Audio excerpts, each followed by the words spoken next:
I sat beside the glowing grate, fresh heaped with Newport coal, and as the flame grew bright the many-colored flame and played and leapt, I thought of rainbows in the northern light, Moore's Lalarook, the Treasury Report, and other brilliant matters of the sort. And last I thought of that fair isle which sent the mineral fuel, on a summer Dolly saw it once, with heat and travel spent, and scratched by dwarf oaks in the hollow way, now dragged through sand, now jolted over stone. A rugged road through rugged Tiverton, and hotter grew the air, and hollower grew the deep worn path, and horror-struck, I thought, where will this dreary passage lead me to? This long dull road, so narrow, deep, and hot. I looked to see it dive in earth outright. I looked but saw a far more welcome sight. Like a soft mist upon the evening shore, at once a lovely isle before me lay, smooth and with tender verdure covered o'er, as if just risen from its calm inland bay, sloped each way gently to the grassy edge, and the small waves that dallied with the sedge. The barley was just reaped, its heavy sheaves lay on the stubble field. The tall maize stood dark in its summer growth,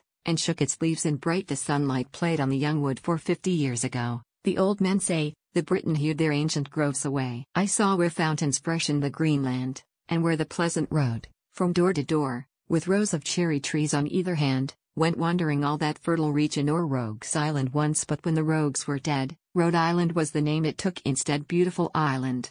Then it only seemed a lovely stranger. It has grown a friend. I gazed on its smooth slopes, but never dreamed how soon that bright magnificent isle would send the treasures of its womb across the sea, to warm a poet's room and boil his tea. Dark anthracite, that reddenest on my hearth, thou in those island mines didst slumber long, but now thou art come forth to move the earth, and put to shame the men that mean thee wrong. Thou shalt be coals of fire to those that hate thee, and warm the shins of all that underrate thee. Yeah, they did wrong thee foully, they who mocked thy honest face, and said thou wouldst not burn, of hewing thee to chimney pieces talked, and grew profane and swore, in bitter scorn, that men might to thy inner caves retire, and there, unsinged, abide the day of fire. Yet is thy greatness nigh.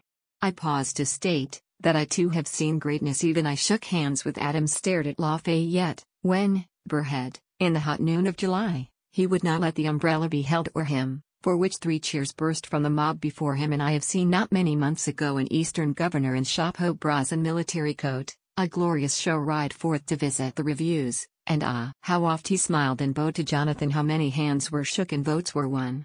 'Twas a great governor. Thou too shalt be great in thy turn, and wide shall spread thy fame, and swiftly, farthest Maine shall hear of thee, and cold New Brunswick gladden at thy name, and, faintly through its sleets, the weeping isle that sends the Boston folks their cause shall smile. For thou shalt forge vast railways, and shalt heat the hissing rivers into steam, and drive huge masses from thy mines, on iron feet, walking their steady way, as if alive, northward, till everlasting ice besets thee, and south as far as the grim Spaniard lets thee. Thou shalt make mighty engines swim the sea, like its own monsters, boats that for a guinea will take a man to haul. Then shalt be the moving soul of many a spinning jenny, and ply thy shuttles, till a bard can wear as good a suit of broadcloth as the mayor. Then we will laugh at winter when we hear the grim old churl about our dwellings rate. Thou, from that ruler of the inverted year, shalt pluck the knotty scepter Cooper gave, and pull him from his sledge, and drag him in, and melt the icicles from off his chin.